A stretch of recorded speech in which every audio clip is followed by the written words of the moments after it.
لا حول ولا قوة إلا بالله العلي العظيم. أعوذ بالله السميع العليم من الشيطان اللعين الرجيم. بسم الله الرحمن الرحيم. الحمد لله رب العالمين.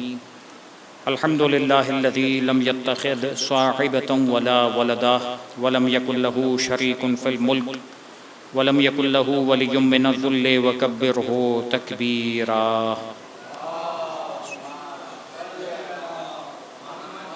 هو الله الذي لا إله إلا هو الملك القدوس السلام المؤمن المهيمن العزيز الجبار المتكبر.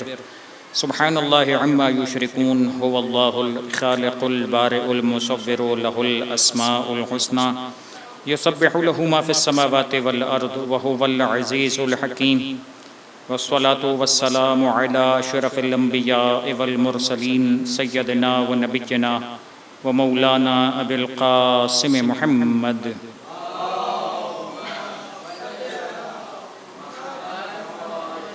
وعلى أهل بيته الطيبين الطاهرين المعصومين المنتجبين الميامين، لا سيما على بقية الله في الأراضين وحجته على العالمين الذين أذهب الله عنهم الرجس وطهرهم تطهيرا.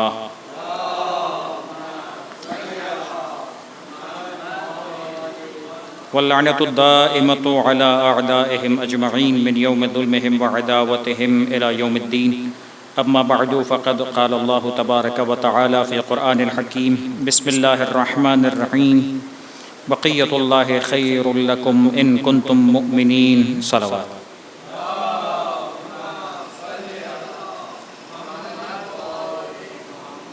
عزیزان محترم، ہماری گفتگو مسلسل آج تیسرے مرحلے میں داخل ہو رہی ہے. علامات ظہور کے اعتبار سے روایتیں آپ کی خدمت میں پیش کرنا تھیں، اور کل جہاں پر ہماری گفتگو کا سلسلہ رکا تھا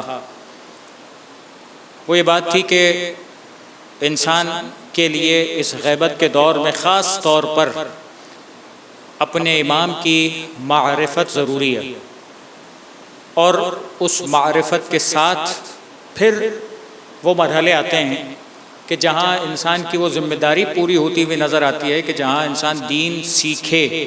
معرفت نام ہی اسی چیز کا، پتہ ہو، معلوم ہو، ایمان ہو، یقین ہو، واضح ہو چیزیں. اور جب یہ وضاحت ہو جائے گی، جب یہ چیزیں سمجھ میں آ جائیں گی، جب دین کی گہرائیوں سے انسان واقف ہو جائے گا، تب ایک انسان اپنے اس زندگی کے مراحل کو، کہ جیسے میں نے پہلی تقریر میں آپ کی خدمت میں عرض کیا تھا کہ مشکلات زمانہ تو ہیں، پریشانیاں تو آئیں گی. ظاہر ہے کہ میں نے مختصر تعارف پیش کیا تاکہ خاکہ ڈیولپ ہو سکے، ورنہ روایتیں تو بے شمار ہیں، مثالیں بھی بے شمار ہیں جو روایات میں ذکر ہوئی، حالات بھی بے شمار ہیں کہ جو روایت میں بیان ہوئے کہ جو آخری زمانے میں پیش آنے والے ہیں آزمائش کے اعتبار سے. تو یہ سب چیزیں تو ہیں. ہم چونکہ علامات پہ بات کر رہے ہیں اس لیے ایک تقریب ذہن کے لیے میں نے ابتداءً آپ کی خدمت میں عرض کیا. تو اب تک کی جو گفتگو کا خلاصہ ہے، میں دو جملوں میں اگر بیان کروں تو یہ زمانہ وہ ہے جو سخت ترین امتحان کا زمانہ ہے. دوسرا ہماری تقریر کا کل کا خلاصہ یہ ہے کہ اس زمانے کے اندر بچے گا وہی جو اپنے امام کی، اپنے عقائد کی، ان تمام بنیادی عقائد کو اچھے طریقے سے جانتا بھی ہوگا اور معرفت رکھتا ہوگا. تب تو اس کے لیے آسان ہے، تب تو اس کے لیے بچت کے امکانات بنتے ہیں. اب سوال یہ پیدا ہوتا ہے کہ وہ چیلنجز کون سے ہوں گے کہ جس کے بعد ظہور ہونے والا ہے، جس کو ہم کہتے ہیں کہ علامات. کیا ہوگا جس کے بعد ظہور ہوگا؟ تو اب چند چیزیں تو میں نے کل پیش کی کہ حضرت ابو ذر غفاری رضی اللہ تعالی عنہ، جو اللہ کے رسول حضرت محمد مصطفیٰ صلی اللہ علیہ وآلہ وسلم کہ ان برگزیدہ اصحاب میں سے کہ جن کے بارے میں صداقت، یعنی زمین نے بوجھ نہیں اٹھایا، آسمان نے سایہ نہیں کیا جو ابو ذر سے زیادہ سچا ہو. تو جب جناب ابو ذر فرما رہے ہیں کہ حالات یہ ہونے والے ہیں کہ سختی اس اعتبار سے بھی آ جائے گی کہ انسان تمنا کرے گا کہ کاش میں مر گیا ہوتا، کاش میری اولاد نہ ہوتی، میں سنگل ہوتا، اکیلا ہوتا، میرے اوپر کسی کا بوجھ نہ ہوتا. تو یہ ایک کیفیت ہے کہ جس میں مشکل و مصائب اس زمانے کے اعتبار سے آ سکتے ہیں۔ اس کے بعد میں نے آپ کی خدمت میں عرض کیا تھا کہ اب قرآن سے متعلق 2-3 جملے، لیکن جو آج مجھے روایت پیش کرنا ہے جناب حمران ابن اعین کی، جو چھٹے امام امام جعفر صادق علیہ السلام کے اصحاب میں سے ہیں۔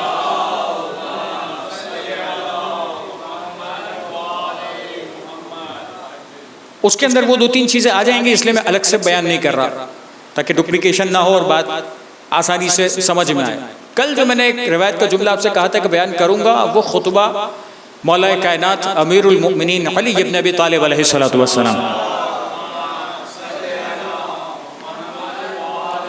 مولا کائنات نے جب مختلف جنگوں کا تذکرہ کیا، فتنوں کا تذکرہ کیا، یہ تمام باتیں بیان کرنے کے بعد آخر میں چند جملے ارشاد فرمائے۔ اس خطبے کو کہا جاتا ہے خطبہ عجمہ۔ اس خطبے کے اندر جو چیزیں بیان کی وہ 2-3 چیزیں فقط تعارف کے حد تک پیش کر رہا ہوں کہ وہ علامت ظہور پہچاننا چاہتا ہے انسان کے زمانہ آخر میں کیا ہونے والا۔ تو کیفیت میں نے کل 2 چیزیں بیان کی حضرت ابو ذر کے جملوں کے اعتبار سے، یہ مولا کائنات بیان کر رہے ہیں، اور اپنے ذیل کلام میں یعنی دیگر چیزیں بیان کر چکے ہیں۔ اس کے بعد یہ جملہ آ رہا ہے، وہ کیا کہ بھائی بھائی کا منکر ہو جائے گا، بھائی بھائی کا ساتھ نہیں دے گا۔ یعنی یہ بعض چیزیں ایسی ہوتی ہیں جو انڈیکیٹرز ہوتے ہیں، یعنی یہ میں سمجھتا ہوں کہ یہ جملہ انڈیکیٹر ہے اس بات کا کہ دنیا میں انسان یہ سمجھتا ہے نا کہ ایک انسان پر گھر کے اندر کوئی پریشانی، کوئی مصیبت، کوئی آزمائش، کوئی چیز آتی ہے تو انسان کیا ڈھونڈتا ہے؟ سہارا ڈھونڈتا ہے۔ فطری طور پر انسان کے پاس سب سے بہترین سہارا اس کا بھائی ہے، اس لیے کہ اس سے ایج ڈفرنس کم ہے۔ بھائی ہے تو بہرحال ایج ڈفرنس سب سے کم ہے، وہ نہیں ہے جو باپ کے ساتھ ہے۔ لیکن اس بھائی کو انسان کیا سمجھتا ہے؟ محاورے میں بھی ہم استعمال کرتے ہیں زور بازو۔ بھائی کیا ہے؟ یہ انسان کی کمر مضبوط کرنے کا باعث ہے، یہ انسان کے ہاتھ کی جو طاقت ہے نا، یہ اس کا بھائی ہوا کرتا ہے۔ اب اگر یہ کہا جا رہا ہے کہ بھائی بھائی کا منکر ہو جائے، بھائی بھائی کا ساتھ دینا چھوڑ دے، تو اب یہ انڈیکیٹر محسوس ہوتا ہے کہ یعنی جب بھائی بھائی کا چھوڑ دے گا تو پھر کون کس کا ساتھ دے گا؟ جب سگا سگے کا نہ رہا، خون خون کا ساتھ نہ دے، تو پھر کوئی کس کا ساتھ کیا دے گا؟ تو یہ حالات زمانہ۔ اب مجھے بتائیے کہ ایسی کیفیت میں، اگلا جملہ میں آپ کی خدمت میں عرض کروں پھر جملہ کہتا ہوں، بیٹا باپ کو عاق کر دے گا۔ آپ کہیں گے الٹا کہا، نہیں الٹا ہے، باپ بیٹے کو عاق نہیں کرے گا، وہ تو صدیوں سے چلا آ رہا ہے، بیٹا نافرمان، بیٹا باپ کو عاق کر دے گا۔ یعنی نافرمانی کتنی بڑھے گی؟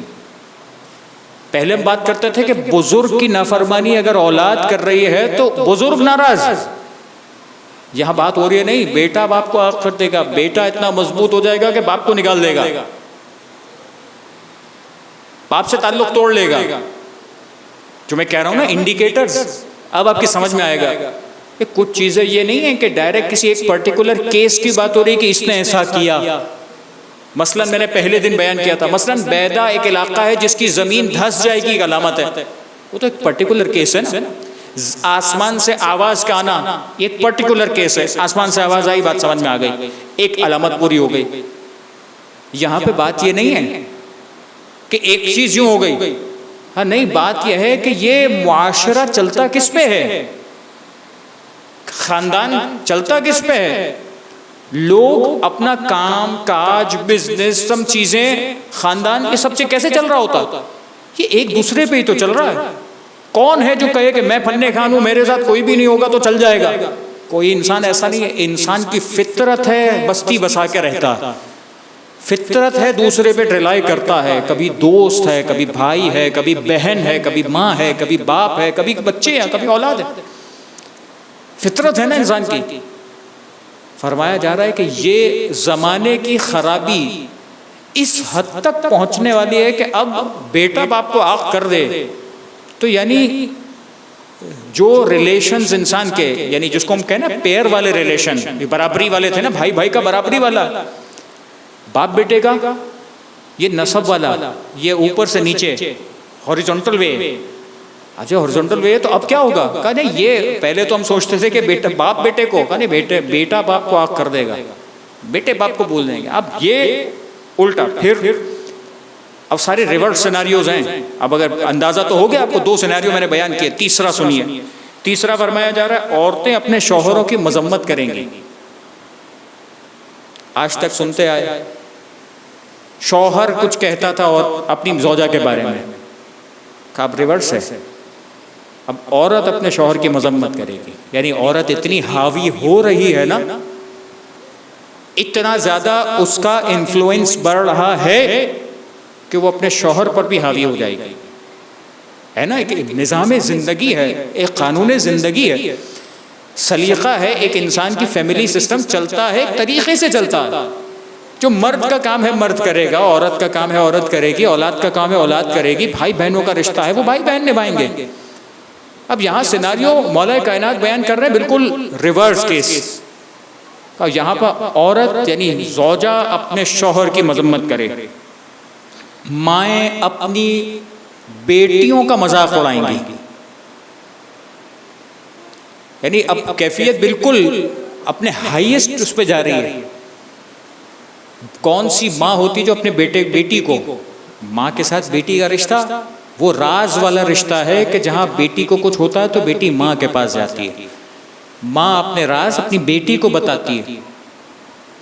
کہ اگر معاشرہ فساد پہ آئے، خرابی پر آئے، خباثت پر آئے، لوگ اگر اخلاق سے گریں اور دین چھوڑ دیں تو کہاں تک جائیں گے؟ کہ وہی ماں جو رازدار ہوتی تھی، وہی بیٹی جو غمخوار ہوتی تھی، اب وہی ماں اپنی بیٹی کی مذمت کرتی نظر آئے گی، وہی ماں اپنی بیٹی کے خلاف ہوتی نظر آئے گی.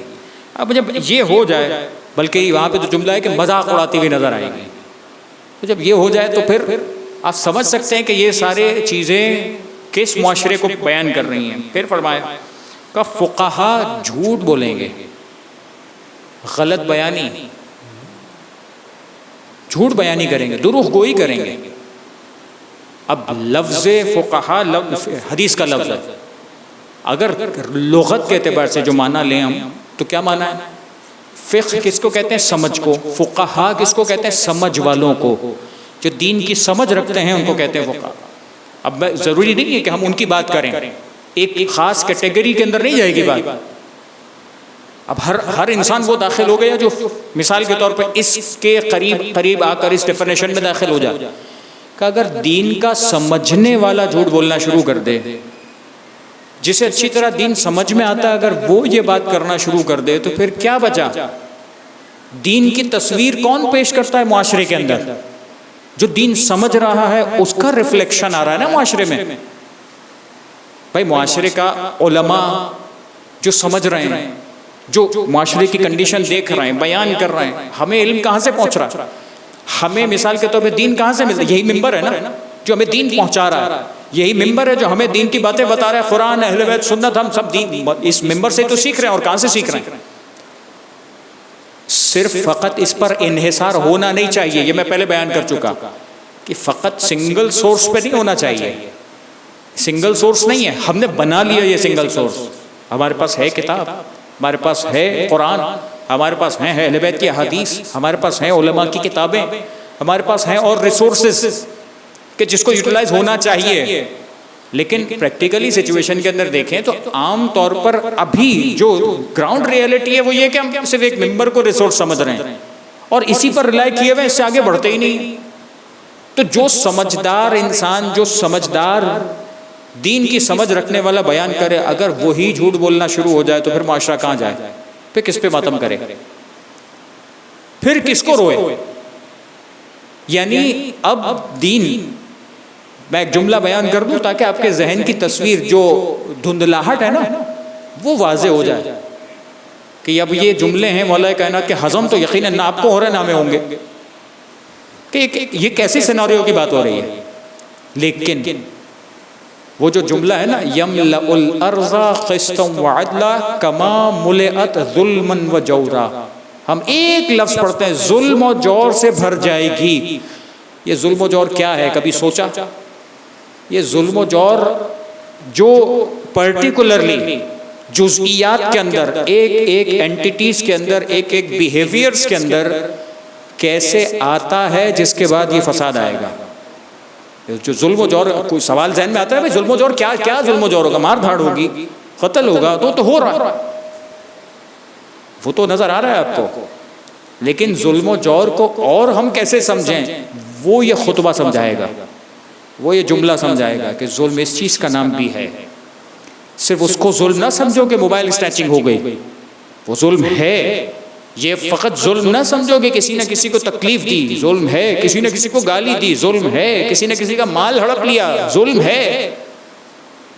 لیکن یہ یملأ الارض قسطا وعدلا کما ملئت ظلما وجورا، اب یہ جملہ ذہن میں رکھیے.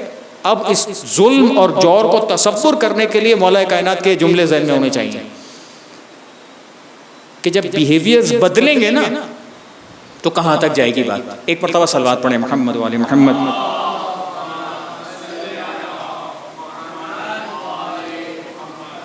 اگلا جملہ، علماء شک اور شبہے کی طرف مائل ہوں گے. جو علم رکھتا ہے وہ بھی دوسروں کو گمراہ کرنے میں، دوسروں کو تشکیک ڈالنے میں، پتہ نہیں ایسا ہے کہ نہیں ہے، شاید ایسا ہو، ایسا ہوگا کہ نہیں ہوگا. جہاں ایسی بات آئے نا، اللہ کے رسول حضرت محمد مصطفیٰ صلی اللہ علیہ وآلہ وسلم، جملہ ہے، اللہ کے رسول فرماتے ہیں تم ایسے بندے کے پاس ہی نہ بیٹھو جو یہ کام کرتا ہو. جس کے پاس تمہیں بیٹھنا ہے اس میں سب سے پہلی صفت یہ بیان کی کہ جس کے پاس بیٹھ رہے ہو نا، پہلی صفت یہ والی ہونی چاہیے. کیا کہ یدعوکم من الخمس الى الخمس، کہ تمہیں 5 میں سے نکالے 5 کی طرف لائے. سب سے پہلی صفت کس چیز سے نکالے؟ کہ من الشک الى الیقین، تمہارے ذہن میں شک نہ بھرے، الٹے سیدھے خیالات و وہم نہ بھرے، کانکریٹ بات کرے. یہ ہے سارا بلیک اینڈ وائٹ بیان کرے، یہ بلیک ہے، یہ وائٹ ہے، یہ یوں ہے، یہ یوں ہے، یہ حق ہے، یہ باطل ہے. بس یہ کانکریٹ بات اگر ہے تو اب بات اس طرح سے سمجھی جائے. اللہ کے رسول کا جملہ سمجھ میں آ گیا. اب وہ جملہ ذہن میں رکھیے، اگر یہ کام شروع ہو جائے، مولا بیان کر رہے ہیں کہ آخری زمانے میں کیا ہوگا. علامت یہ ہے کہ علماء تشکیک دیں گے، علماء تمہیں شک میں ڈالیں گے. یعنی جو تھوڑا بہت ایک ریسورس تھا، ابھی میں نے کہا نا کہ ہمارا اب گراؤنڈ ریئلٹی یہ کہ ریسورس ایک رہ گیا ہے، وہ ہے ممبر. اگر فرض کر لیں ممبر یہ ہو گیا، خدا نہ خواستہ، خدا بچائے اس کیفیت سے، لیکن جب یہ ہو گیا تو مجھے بتائیے پھر اصلاح کا راستہ بچے گا کیا؟ پھر آپ کے پاس ایگزٹ کون سا بچے گا؟ کوئی ایگزٹ ہے آپ کے پاس؟ آپ نے تو سارے راستے بن کے ایک ہی دروازہ کھلا رکھا ہے. بولا چھوڑو، ضرورت کوئی نہیں ہے کسی چیز کی، کہیں کچھ نہیں کرنا، بھائی ایک دروازے سے چل رہا ہے نا، چلنے دو. جس دن یہ دروازہ بند ہوا اس دن آپ کا کام ختم ہو جائے گا، وہاں آپ کا دین ختم ہو جائے گا. اور یہ دین ایسے ختم ہوگا کہ آپ کو پتہ بھی نہیں چلے گا یہ دین ضائع ہو چکا ہوگا، پتہ بھی نہیں چلے گا. پتہ چلتا ہے کوئی بولے گا میں آپ کو شک میں ڈال رہا ہوں، کوئی بولے گا میں آپ کو برباد کر رہا ہوں، کوئی بولے گا کہ میں ماؤ پہن کے آیا ہوں، میں آپ کو مثال کے طور پہ دین خراب کرنے کے لیے آیا ہوں، کوئی نہیں بولے گا. میں بھی نہیں بولوں گا، کوئی بھی نہیں بولے گا. خدا بچائے اس صورتحال سے. جملہ ہے روایات کا، بڑا عجیب جملہ ہے کہ آخری زمانے کی ایک علامت، ایک کیفیت یہ بیان کی گئی. معصوم فرماتے ہیں کہ جیسے تمہارا امتحان و آزمائش، میں نے کہا نا کل مثال بیان کی تھی آپ کے سامنے، آٹے والی اور شیشے والی. اب ایک اور سن لیجئے، یہ سمجھنا آسان ہو جائے گا. کہ مولا نے مثال بیان کی کہ بالکل ویسے ہی ہوگا جیسے تم آنکھ میں سرما ڈالتے ہو، ویسے ہی ہوگا جیسے آنکھ میں. مطلب کیا سرما ڈالتے ہو؟ کیا مطلب؟ سرما لگاتا ہے نا انسان، پہلے تو سب مرد بھی لگاتے تھے، اب نہیں لگاتے، لیکن سرما ہے نا، وہ خواتین لگاتی ہیں. سرما ڈالتے ہوئے سب کو پتا ہے سرما کیسے لگتا ہے. سرما لگایا آپ نے، لگتے ہوئے سب پتہ چلتا ہے کہ کتنا لگانا ہے کتنا نہیں لگانا، نظر بھی آ رہا ہوتا ہے. ختم کب ہوتا ہے پتہ چلتا ہے، گھلتا کب ہے، ڈیزالو کیسے ہوتا ہے یہ پتہ چلتا ہے. مولا نے یہ جملہ استعمال کیا، میرا جملہ نہیں ہے، میری مثال نہیں ہے، یہ معصوم کا جملہ ہے. فرمایا ڈیزولو کیسے ہوتا نہیں پتہ چلتا نا. کب سرما ختم ہو گیا آنکھ سے وہ تو میں شیشہ دیکھوں گا تو پتہ چلے گا, وہ تو نہیں پتہ 1 گھنٹے 2 گھنٹے 4 گھنٹے جلدی دیر سے کب جائے گا تو نہیں پتہ چلے, لگے گا تو جلن ہوگی, جائے گا تو پتہ بھی نہیں چلے گا. مولا فرماتے تمہارا آخری زمانے کا امتحان ایسا ہے, رات کو سو گے تو تم سمجھو گے میں ایمان پر ہوں, صبح اٹھو گے تو ایمان فنش ہو گیا ہوگا. جیسے لگتا ہے سرما تو پتہ چلتا ہے, جلن ہوتی ہے پتہ چلتا ہے, محسوس ہوتا ہے, لگ گیا, اس کے بعد کب ڈیزولو ہو نہیں پتہ چلے گا. 2 جملے مولانا استعمال کیے کہ رات کو ایمان پر ہوں گے, صبح اٹھو گے ایمان ختم, صبح ایمان پر ہوں گے, شام ہوگی ایمان رخصت ہو گیا ہوگا. اب کیسے ہوگا, کیا چیز ہو سکتی ہے؟ اس لیے میں کہہ رہا ہوں کہ ان جملوں کو سمجھنے کے لیے فوکس ہمارا یہاں پہ رہنا چاہیے کہ یہ چیزیں ہو سکتی ہیں. تو آپ مجھے بتائیے یہ انحراف کون سا انحراف ہے؟ پورا دن انسان کے دماغ میں کچھ نہ کچھ تو کھچڑی چل رہی ہوتی ہے نا, کچھ نہ کچھ تو انسان سوچ ہی رہا ہوتا ہے. کام سوچ رہا ہے, گھر سوچ رہا ہے, دوسری چیزیں ہیں, فلاں کام, فلاں چیز, فلاں صحت, 1000 چیزیں انسان سوچتا ہے. ساتھ میں انسان کے اپنی زندگی, اپنا معاملہ بھی تو چل رہا ہوتا ہے نا. اب اگر مثال کے طور پر یہ سلسلہ آ جائے کہ شبہات اور شک ممبر سے آنا شروع ہو جائیں, جسے پتا ہے وہ جھوٹ بولنا شروع ہو جائے. اب آپ کے ذہن میں تو ایک چیز آ گئی, ابھی تو آپ نے بولا نہیں سمجھ میں نہیں آ رہا, یہ کیا پتا کہ وہ شیطان آپ کے دل میں کون سا وسوسہ کس وقت لے کر آئے کہ آپ اب تک تو سمجھ رہے تھے میں پکا ہوں, کس وقت آپ نے ڈیسائیڈ کر لیا کہ نہیں اس کا مطلب یہی ہے. اچھا جب انسان یہ ڈیسائیڈ کرتا تو کوئی نہ کوئی تو چیز ذہن میں ہوگی نا جس کو سمجھتا ہے. کون انسان ہے جو یہ سمجھتا ہے کہ مجھے پتا ہے کہ میں غلط سوچ رہا ہوں؟ پتا ہو تو کیوں سوچے, وہ سامنے والے کو صحیح سمجھ رہا ہے تبھی تو سوچ رہا ہے. اب ایک غلط بات میں نے آپ کے دماغ میں فرض کر لیا, خدا نہ کرے کسی نے ڈال دی, آپ نے اس غلط بات پہ بھروسہ کر لیا. اب اس غلط بات پہ چلتے آپ نے 1 دن سوچا, 2 دن سوچا, بولا بات تو بالکل صحیح ہے, فٹ ہو رہی ہے, یہ ہو رہا ہے, وہ ہو رہا ہے, 4 چیزیں سمجھ میں آئی, شیطان نے آپ کو 4 مثالیں سمجھا دی, دکھا دی, نظر آ گیا, کیا ہوا آپ کو تو پتہ ہی نہیں چلا.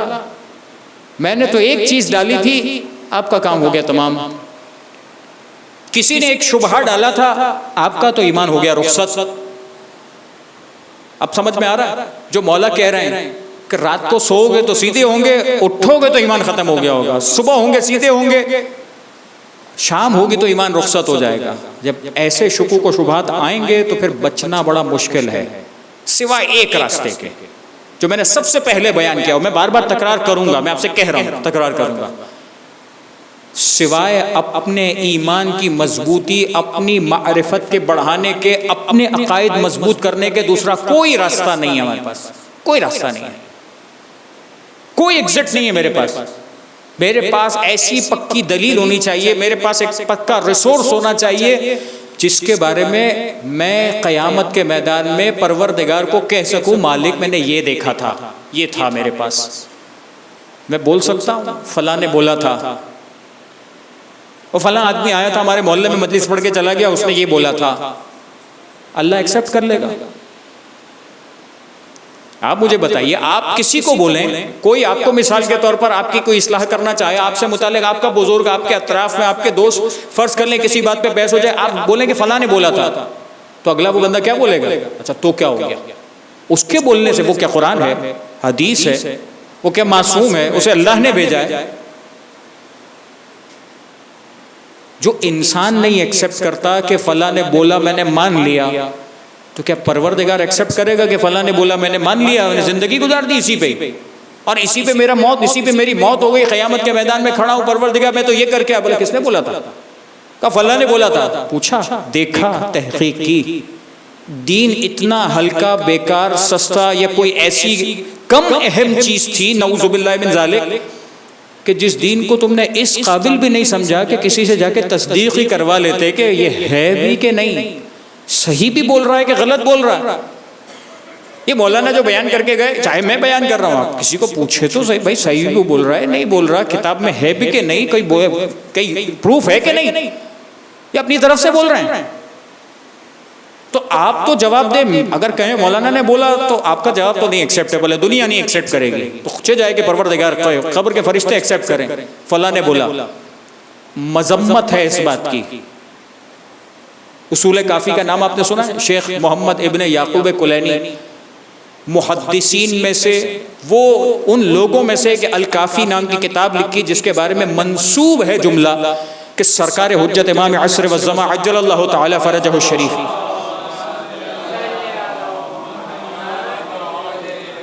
مولا کا جملہ ہے الکافی کاف لشیعتنا، غیبت صغرا کا دور تھا نا، منسوب ہے جملہ کہ اس کافی کے بارے میں سرکار حجت نے فرمایا تھا کافی ہمارے شیعوں کے لیے کافی ہے۔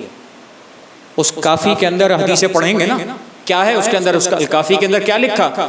ڈسکرپشنز نہیں لکھے، اپنے مطالعے اور اپنے تجربات نہیں لکھے، معصومین کی احادیث نقل کی ہیں سلسلہ سند کے ساتھ۔ آج شیعت باقی ہے نا، اس کافی کی بنیاد پہ باقی ہے۔ ان چار میں سے ایک پہلی کتاب کافی ہے جس پر شیعت ٹکی ہوئی ہے، جس کے معارف پر، جس کے مضامین پر، جن کے ابواب پر، جن کی باتوں پر آج پوری فقہ جتنی آپ کے پاس ہے نا، جتنا مرجع عالی آپ کو بیان کر رہے ہیں، جتنی بھی منہاج الصالحین اور توضیح المسائل اور دیگر جتنی فقہی کتابوں کے اندر جتنے دروس سے خارج ہو رہے ہیں، کیا ہے یہ؟ ان کتابوں کا نچوڑ ہے جو بیان ہو رہا ہے۔ یہ نہ ہو سب ختم ہو جاتا۔ ان کی ایک کتاب، ان کی چار میں سے ایک کتاب الکافی، جس کی احادیث کے اندر اس بات کی قطعاً مذمت کی ہے کہ تم لوگوں کے منہ سے دین نہ لو، لوگوں کے منہ سے زبانی کلامی دین نہ لو، اس لیے کہ جیسا زبانی کلامی لوگے کوئی چھیننے والا آئے گا نا تو ایسے ہی زبانی کلامی لے بھی جائے گا۔ یہ میں نہیں کہہ رہا، معصوم فرما رہے ہیں۔ جو ہم ایک اس چینل پہ رک گئے نا کہ بھائی جی فلاں، مثال آج کل تو مثال کے طور پہ ہمارے پاس ایک ریسورس آ گیا کہ یوٹیوب، ہمارے پاس اتنے علماء کی تقاریر، اتنے علماء کے مثال کے طور پہ چیزیں، بہت اچھی بات ہے، انسان سیکھنے کا طریقہ ایک ہے، لیکن یہ ساری چیزیں وہ ہیں کہ جس کے اندر واقعاً سیریسنس کے ساتھ، ہر کوئی نہیں، ہر ایک کی نہیں، وہ ریسورس چاہیے جو ریسورس کارآمد ہو، ورنہ ایسا ریسورس ہمارے کسی کام کا نہیں ہے جس ریسورس کے اندر قرآن و حدیث نہ ہو۔ کس کام آئے گی وہ چیز؟ میں آپ کے سامنے اشعار پڑھ کے چلا جاؤں، فلاں شاعر نے یہ فرمایا، فلاں شاعر نے یہ فرمایا، فلاں فلسفی نے یہ فرمایا، فلاں نے یہ فرمایا، بالکل صحیح ہے، آپ کا ٹائم بہت اچھا پاس ہو گیا۔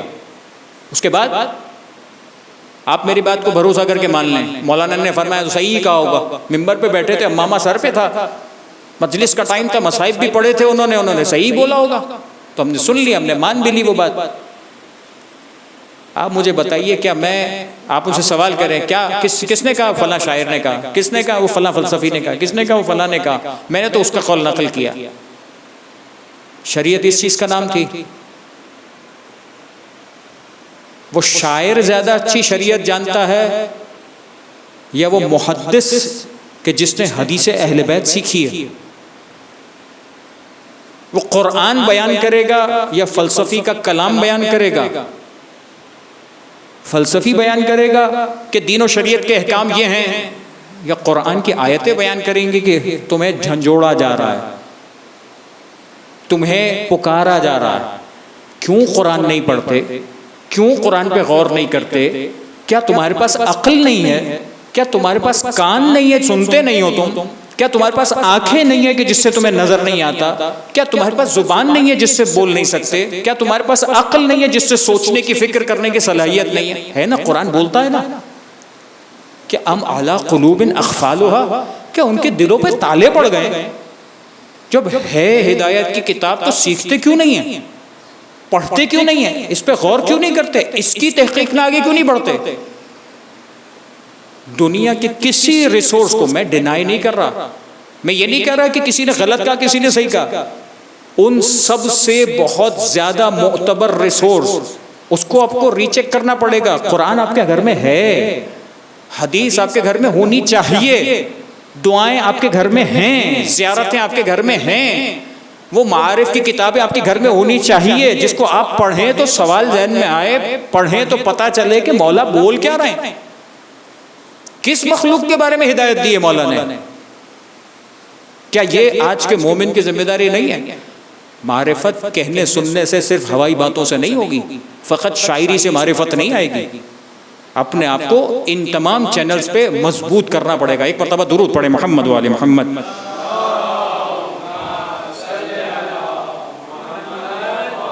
مولا کائنات کا کلام مکمل کروں. اس کے بعد چند چیزیں وہ ہیں کہ جو ایک عمومی روش بیان ہوئی ہے. مثلا پوشیدہ چیزوں سے پردے اڑ جائیں گے، یعنی جو چھپا ہوا ہونا چاہیے وہ اب چھپا نہیں رہے گا، ظاہر ہو جائے گا. سورج مغرب سے نکل آئے گا، ندا دینے والا آسمان سے ندا دے گا. اور اس کے بعد چند اور چیزوں کا بیان، علامتوں کا بیان. یہ خطبہ اجماع جسے کہا گیا مولا کائنات کے کلام سے. ایک مرتبہ صلوات پڑھیں محمد والے محمد.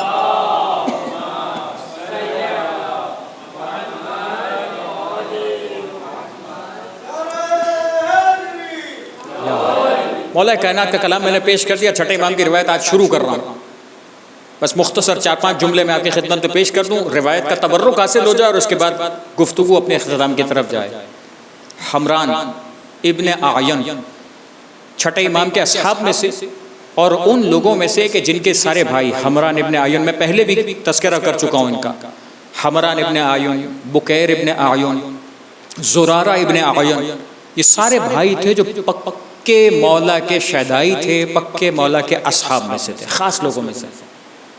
یہ سارے بھائی ہیں. آپ نے نام عام طور پر روایات میں سنا ہوگا زرارہ، یہ زرارہ ابن اعین ہے. بکیر ابن اعین ہے. حمران ابن اعین، یہ سارے بھائی ہیں. 4-5 بھائی ہیں. شاید عبد الرحمن، جو میرے ذہن میں آ رہا ہے، عبد الرحمن ابن اعین بن کے بھائی ہیں. یہ سارے بھائی ہیں کہ جو بالکل وہ کہ جو مولا کے پکے اصحاب میں سے. روایت ہے مولا سے ملاقات ہوئی، گفتگو ہوئی، آخری زمانے سے متعلق گفتگو ہوئی. مولا نے اس میں جو اب چیزوں کا تذکرہ کیا، تقریباً 120 جملے مولا نے بیان کیے علامتوں کے، کہ جو آخری زمانہ آئے گا اس میں یہ ہونے والا ہے. اب وہ جملے میں آپ کے سامنے فقط بیان کر رہا ہوں، ابتدائی حصہ بھی چھوڑ رہا ہوں کہ وہ کس طرح سے بات کا آغاز ہوا. لیکن بات یہاں پہ پہنچی کہ ان تمام علامتوں کا جو آخری زمانے میں ہونے والی ان کی سلسلے شروع ہو رہے ہیں. آخری جملہ روایت کا یہ ہے کہ جو ہمارے اس عہد حکومت کا انتظار کرے گا، خوف اور اذیت، میں نے روایت پیش کی تھی وَلَنَبْلُوَنَّكُمْ بِشَيْءٍ مِّنَ الْخَوْفِ وَالْجُوعِ کا، ان تمام چیزوں پر صبر کرے گا وہ کل ہمارے گروہ میں شامل ہوگا. جو صبر کر گیا، جو روایت میں نے پیش کی تھی، بالکل اگر وہ ذہن میں ہے تو وہاں سے ہم بات شروع کر سکتے ہیں. اس روایت کا آخری جملہ بھی یہ ہے کہ وَبَشِّرِ الصَّابِرِينَ، جیسے اس آیت مبارکہ میں تھا کہ ان صبر کرنے والوں کے لیے خوشخبری. اب کیا ہوگا؟ پہلی چیز کہ اس کے بعد جو علامتیں بیان ہوئی، سب سے پہلی چیز، میں عربی چھوڑ رہا ہوں، فرمایا جب یہ ہو کہ حق مر جائے اور اہل حق ختم ہو جائیں. حق مر جائے، چھپ نہیں جائے، مر جائے، اہل حق ختم ہو جائے.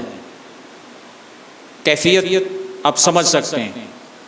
اب رشتے، نسب، گھر، فیملی، سوشل سسٹم سب تو تباہ ہو رہا ہے.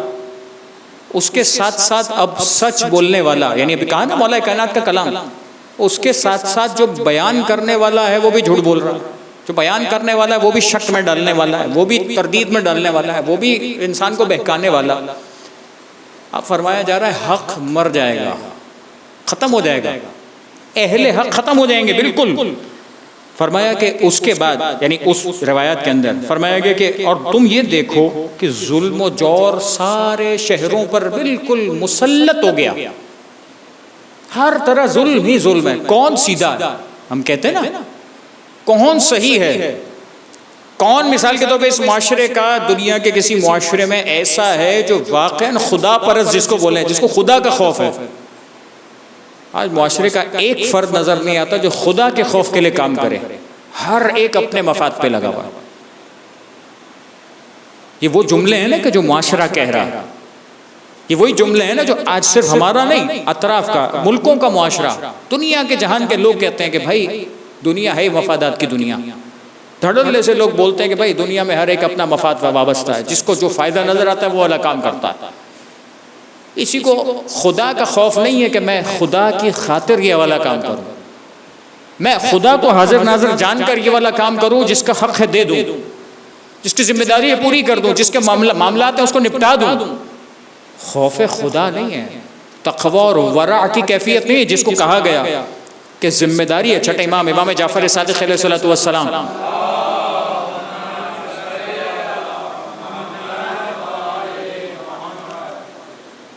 روایت میں بیان کرتے ہیں کہ تم خوف اور ورع اختیار کرو، خوف خدا رکھو، مومن آخری زمانے کا بس تم انتظار کرو اور اپنے اندر خوف پیدا کرو، اس لیے کہ زمانہ تو جا رہا ہوگا مفاد پرستی پر، اگر تم بھی مفاد پرست بنے تو دین گیا۔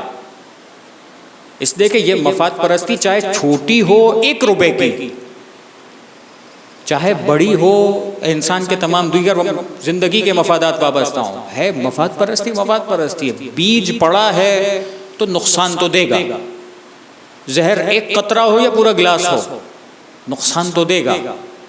بس یہ مفاد پرستی جو معاشرے میں پنپ رہی ہے، مولا یہ چاہتے ہیں کہ ہمارا چاہنے والا جو بچنے والا ہے نا، جتنی روایات ہیں نا اکثر کے اندر آخر میں مولا نے ایک جملہ استعمال کیا، کب بچے گا کون؟ لا یبقا الا، کوئی نہیں بچے گا۔ اس لیے کہ جب بھی روایتیں بیان ہوئی اصحاب پریشان ہوئے کہ مولا پھر بچے گا کون؟ پھر تو سب کے سب تو تباہ ہو جائیں گے، پھر ایسا تو سب کا سب کھانا خراب ہو جائے گا، معاشرے میں کوئی بھی نہیں بچے گا۔ لیکن روایات کے اندر اکثر اس طرح کا جملہ استعمال، الا نحن وشیعتنا، بچیں گے۔ کون بچے گا؟ کہا ہم بچیں گے، ہمارے شیعہ بچیں گے۔ اب سمجھ میں آ رہی ہے کہ اگر شیعہ بچے گا اس کا مطلب شیعہ مفاد پرست نہیں ہوگا، پھر شیعہ حق چھوڑ کر نہیں بھاگے گا، پھر شیعہ ایسا نہیں ہوگا کہ جو دوسرے کا حق کھا جائے، شیعہ ایسا نہیں ہوگا جو خدا کا خوف چھوڑ کر کسی کے ساتھ کوئی معاملہ الٹا کر دے، پھر شیعہ ایسا نہیں ہوگا جو ان صفات کا حامل جس کو بیان کیا جا رہا ہے کہ یہ معاشرہ تباہی کی طرف جائے گا تو یہ نظر آئے گا۔ تو مطلب کیا ہوا؟ یعنی یہ تو سب ہو رہا ہوگا، اس کے درمیان میں تم ایسے ہونے چاہیے جو تم ان جیسے نہ بنو، اس لیے کہ اگر تم بھی ان جیسے ہوئے تو تم میں ان میں فرق کیا رہا؟ اس لیے کہ جو اہل بیت نے بیان کیا وہ کیا کہ جب سارے کے سارے ختم ہو جائیں نا، فاسق ہو جائیں، فاجر ہو جائیں، لوٹ مار کرنے والے سارے ایسے ہوں، سارے اخلاق کے خراب ہو جائیں، تب بھی اگر اس پورے معاشرے میں ایک بندہ بچے نا تو وہ ایک بندہ اگر شیعہ ہے جعفر صادق کا تو پہچانا جائے گا کہ یہ ہے سیدھا، یہ ہے کردار کا مالک، یہ ہے جعفر صادق علیہ السلام کا شیعہ۔ صلوات پڑھیے محمد وآل محمد۔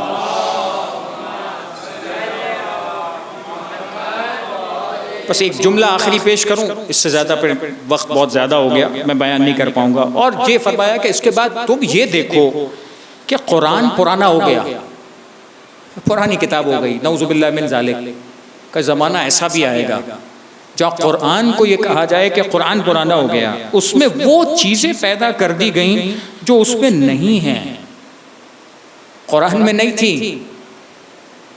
میں نے ابھی مولا کائنات کا جملہ نقل کیا، یعنی وہ آپ کے سامنے اگر مثال کے طور پر، مثال تاریخ میں ایسی مثالیں ڈھیروں ڈھیروں موجود ہیں جنہوں نے قرآن کی آیات کو غلط طریقے سے انطباق کیا، جس کو قرآن کو غلط طریقے سے اپنے مفاد میں استعمال کرنے کی کوشش کی، کامیاب نہیں ہو سکا، اس لیے کہ قرآن وہ ہے جو اِنَّا نَحْنُ نَزَّلْنَا الذِّكْرَ وَإِنَّا لَهُ لَحَافِظُونَ، قرآن کی تو حفاظت کرنے والا خدا ہے، لیکن بہکانے والا جب قرآن کو یوز کرتا ہے تو لوگ بہک جاتے ہیں۔ قرآن کا تو کچھ نہیں بگڑتا، انسانوں کا بگڑتا ہے، اس لیے کہ جس کا عقیدہ کمزور ہوگا، جو ذرا سا ہلکا ہوا وہ فوراً پھسلے گا۔ کہ قرآن کے بارے میں کیفیت یہ بیان کی جا رہی ہے کہ تم یہ قرآن کو دیکھو کہ قد خلق، وہ پرانا جیسا ہو گیا، اس کے اندر وہ چیزیں پیدا کر دی گئیں جو تھی نہیں۔ تحریف نہیں کہہ رہے، بات تحریف کی نہیں ہو رہی، یہ ان چیزوں کی بات ہو رہی ہے ظاہراً کہ جس کو آپ کے سامنے ہے کچھ، پیش کچھ اور کیا جا رہا ہے۔ قرآن کہتا ہے نا لا تلبسوا الحق بالباطل، حق پیش کرتے کرتے تم اس کے اوپر اپنی مرضی کا غلاف مت چڑھاؤ، اصل بات صحیح ہوتی ہے، تم اپنے فائدے اٹھاتے ہو اس سے، یعنی تم اپنے باطل چیزوں کا فائدہ قرآن سے اٹھانے کی کوشش کرتے ہو، یہ کام نہ کرو، جبکہ تم کو پتا ہے کہ قرآن کیا بول رہا ہے، پھر تم اپنے فائدے اٹھاتے ہو اس سے، یہ والی کام۔ فرمایا جب ایسا ہو جائے جو اس میں نہیں ہے، اور خواہش نفس کو پر اس کی توجیہ کی گئی کہ جیسی مرضی آئی ویسا قرآن کی معنی مفہوم بیان کر دیے گئے، جیسا مرضی آیا اس کو پیش کر دیا گیا۔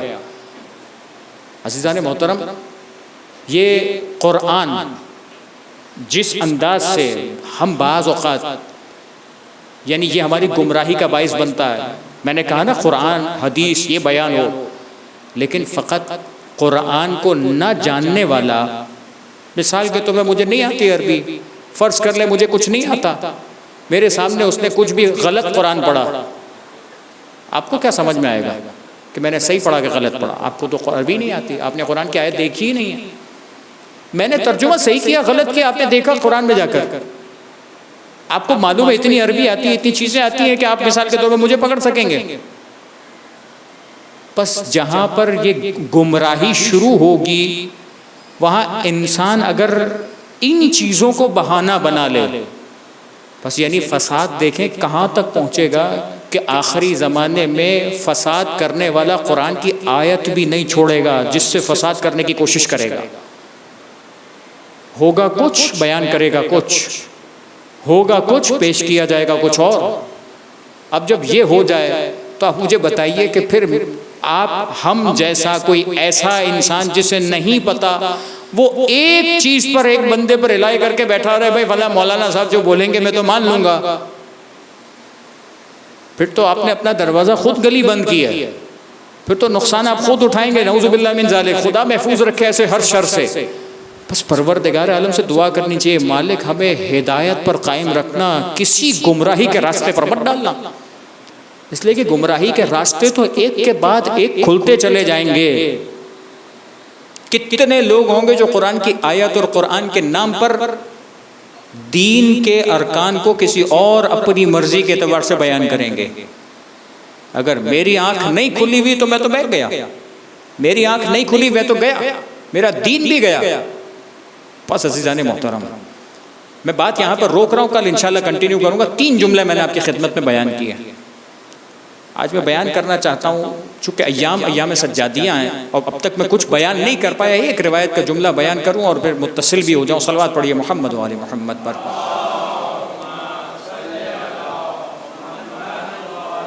امام سید سجاد جب ایک مرتبہ تشریف لائے اس کعبۃ اللہ کے پاس کہ جس کے قریب آ کر حجر اسود کو بوسہ دینا چاہتے تھے، مشہور واقعہ آپ نے سنا ہوا. وہاں پر کچھ اور بھی لوگ ہیں کہ جو کوشش کر رہے ہیں کہ جو حجر اسود تک جا سکیں، نہیں ملا موقع.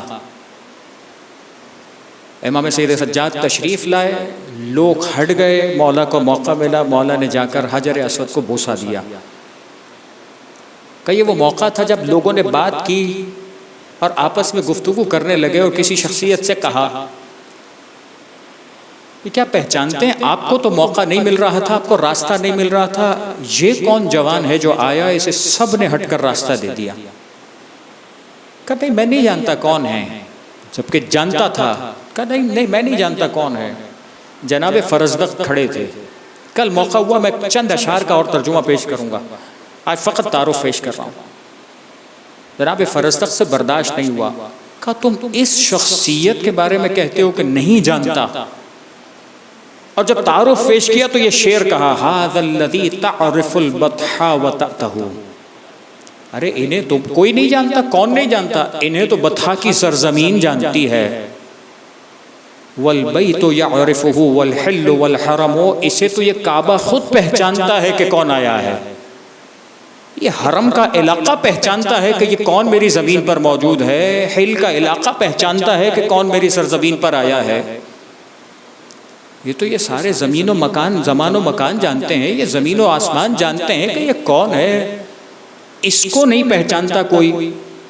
اور تعارف پیش کیا کہ امام سید سجاد کا مرتبہ اور مقام کیا ہے. بہترین اشعار ہیں، کچھ فضائل کا تذکرہ انشاءاللہ کل بیان کروں گا. لیکن یہ وہ زمانہ ہے جس زمانے میں کیفیت کس انداز کی آپ اندازہ کر سکتے ہیں. مولا کی مدح بیان کرنا کتنا مشکل کام ہے. فرزدق کے اس کلام کو برداشت نہیں کیا گیا. یہ نہیں ہوا کہ فرزدق نے مولا کی تعریف کی اسے چھوڑ دیا گیا، کہا اس کلام پر اسے جیل بھیج دیا گیا، اس تعریف اور قصیدے پر اسے جیل بھیج دیا گیا. کہ تو نے فرزند رسول کی تعریف میں کلام کہا. غور کر رہے ہیں امام سید سجاد کیسی عبادت، کیسا کمال، کیسا ورع، کیسا تقوی. معراج ہے ہر چیز کی. عبادت کا بیان آتا ہے، آپ نے بارہا یہ جملہ سنا ہے کہ جب مولا کی عبادت کا تذکرہ آتا تو مولا فرماتے تھے جن کا نام ہے سید السجاد، جن کا نام ہے زین العابدین، جو خود اس نام سے، اس لقب سے پہچانے جانے والے، جب ان کی عبادت کے بارے میں گفتگو ہوتی تھی تو فرماتے تھے میرے دادا علی کی عبادت کا مقابلہ کون کر سکتا ہے، جیسا میرا دادا علی عبادت کیا کرتا تھا. بس یہ عبادتیں ہیں جو رات کو سینکڑوں رکعت نماز پڑھنا، مسلسل عبادت کرنا. آپ جانتے ہیں نا کہ امام سید سجاد کے یہ عرصہ دراز، یہ 35 برس کیسے گزرے ہیں. اس 35 برسوں میں کہ جہاں 61 ہجری کا واقعہ کربلا ہے، 95 ہجری میں مولا کی شہادت ہے، اس 35 تقریباً برسوں میں جو مولا کی کیفیت رہی وہ عجیب کیفیت رہی. اگر کھانے کو دیکھا تو اپنے بابا کی بھوک کو یاد کیا، پانی سامنے آیا تو اپنے بابا کی پیاس کو یاد کیا. ہائے میرا بابا 3 دن کا پیاسا شہید کر دیا گیا. یہ مسلسل مولا کی یہ وہ پریشانیاں اور اذیتیں ہیں، یہ سکھایا جا رہا ہے. یہ ہے عزا، یہ ہے بابا حسین کے غم میں نکلنے والے آنسو. اتنے آنسوؤں سے امام سید سجاد روئے ہیں، اتنا گریہ فرمایا ہے کہ اصحاب سے برداشت نہیں ہوتا تھا. اصحاب میں سے کسی نے آ کر سوال کیا مولا کب تک روئیے گا، کب تک گریہ فرمائیں گے؟ مسلسل مولا گریہ کرتے ہیں، مسلسل ہر چیز پر گریہ فرماتے ہیں. مولا اپنے بابا کا غم کب منائیں گے؟ مولا شہادت تو آپ کی میراث ہے. میرا مولا کیا کہے؟ میرے مولا کی زبان سے یہ جملہ برآمد نہ ہو تو کیا ہو؟ شہادت یقیناً ہمارا ورثہ ہے. کیا یہ بھی ہمارا ورثہ تھا کہ نبی کی بیٹیوں کے سر سے چادریں چھینی جاتی ہیں؟ کیا یہ بھی ہمارا ورثہ تھا کہ نبی کی بیٹیوں کو رسن بستہ کربلا سے کوفہ اور کوفہ سے شام لے جایا جاتا؟ ارے کیا یہ ہمارا ورثہ تھا کہ شام کے زندان میں ہمیں قید رکھا جاتا؟ ارے کیا یہ بھی ہمارا ورثہ تھا کہ میری چھوٹی بہن پر اتنا ستم ڈھایا گیا، زندان میں میری 4 سالہ بہن گھٹ گھٹ کے مر گئی. الا ولعنۃ اللہ علی القوم الظالمین وسیعلم الذین ظلموا ای منقلب ینقلبون. پروردگارا تجھے واسطہ محمد و آل محمد کا ہمارے اس خلیل توسل کو قبول فرما. دنیا اور آخرت کا ہر خیر ہم سب کو عطا فرما. دنیا اور آخرت کے ہر شر سے محفوظ فرما. پروردگارہ جو مومنین و مومنات بیمار ہیں، خاص طور پہ جن کی صحت کی التماس کی گئی، پروردگارہ بیمار کربلا کا صدقہ سب کو شفاء کاملہ عطا فرما. مالک تجھے واسطہ محمد و آل محمد کا ہم سب کو دین مستقیم پر قائم اور دائم فرما. ہماری اولاد کو مودت اہل بیت اور معرفت اہل بیت کے اس دین پر قائم اور دائم فرما. مالک ہم سب کو اسی دین آل محمد پر جو خالص امام زمان عجل اللہ تعالی فرجہ شریف کا دین ہے، اسی پر موت نصیب فرما. مالک تجھے واسطہ محمد و آل محمد کا ہم سب کی پریشانیوں کو دور فرما. زمانے کے امام کے ظہور میں تعجیل فرما. ہم سب کو ان کے اعوان و انصار میں قرار فرما. وتقبل منا انك انت السميع العليم وتب علينا انك انت التواب الرحيم برحمتك يا ارحم الراحمين. ماتم حسین.